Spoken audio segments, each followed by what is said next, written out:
What's going on there, guys, and welcome back to another video on our YouTube channel. More often than a Swiss miner, Rolex has had gold strikes, but its proficiency in watchmaking has produced some truly unbelievable tales in addition to financial success. Continue watching this video to learn about some misconceptions that have existed for ages. Here's the truth behind popular Rolex myths. Myth number 1, Rolex is the most expensive luxury watch manufacturer of the world. Although the cost of a Patek Philippe or A. Lange & Söhne is still substantially greater, Rolex's entry-level models, such as the Oyster and Datejust in stainless steel, are priced in the four-figure GBP range. In auctions, the sky's the limit, as the priciest Rolex Daytona Albino to ever cross the block sold for an astounding $1.4 million.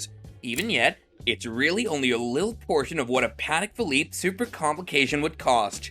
Myth number 2. Rolex is an American Swiss watch company. First things first, Rolex is a Swiss company. The fact that the business was initially created in London is one reason why this brand is frequently connected with nations that speak the English language. Another reason is that it adheres to a very precise worldwide corporate strategy by focusing on the USA and Great Britain. The main Rolex headquarters are all located in Geneva and Biel, both in Switzerland, despite the fact that the firm maintains a subsidiary and even a company training facility there. Rolex was very popular in the US in the 1950s and 60s. Myth number 3, Rolex established the first testing center to certify the accuracy of watches. Observations that investigated the rate of pocket watches were already in existence in the 18th century. With the help of the sun's position and the precise time, ships at sea also required the highest level of watch precision in order to estimate their longitude. Rolex was the first company to certify wristwatches, even though it wasn't the first to certify the accuracy of timepieces. Hans Wilsdorf, the inventor of Rolex, realized that wristwatches were the future of timepieces. He therefore gave greater weight to technological developments in his quest to create the smallest clocks. Myth number 4, a Rolex may always be traded in for cash everywhere and anywhere. Rolex watches are generally acknowledged to be rapid investments. Some would even claim that they're somewhat akin to a different currency. However, using cash for transactions has its drawbacks. Theoretically, a Rolex can only be traded for its full exchange value if the buyer understands its value from the beginning. A potential buyer must also be confident that it's an original and not a replica. When you consider that even professionals can struggle to tell a great fake from the real thing, this can be quite troublesome. Myth number 5, Rolex invented the first timepiece with water resistance. The Oyster is frequently cited as the first wristwatch that was entirely waterproof.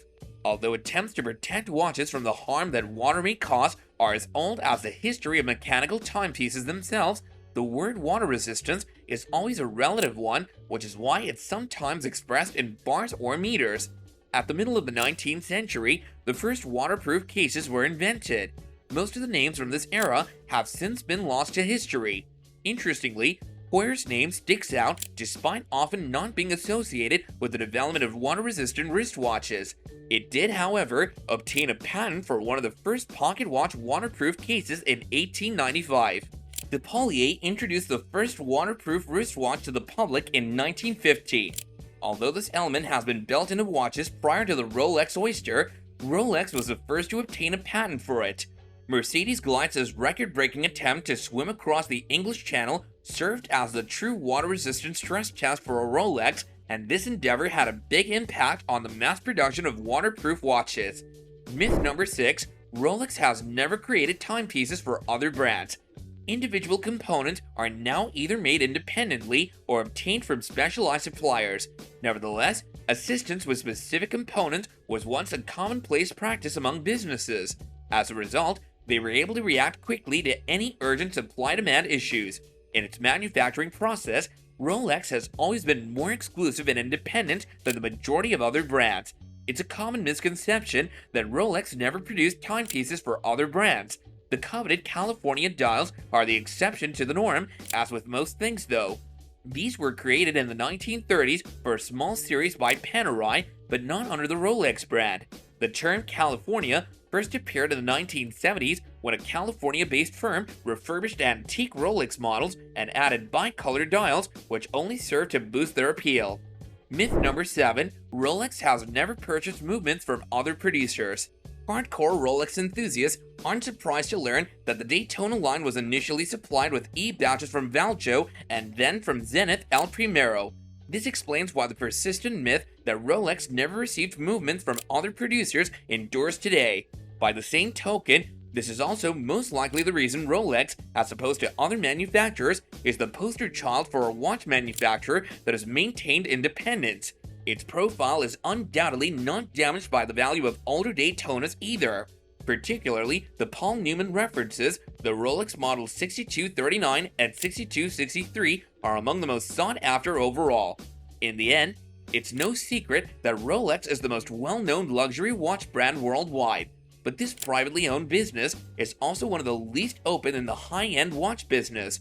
Rolex is in fact a universe unto itself, admired, regarded, treasured, and well acknowledged. Rarely does the factory let outsiders enter its sacred spaces, but because of this intriguing combination, the cult of Rolex watches has grown mysterious and is full of urban legends. And now that we've busted some of these myths for you, we hope that things look a bit clearer with respect to this luxury brand.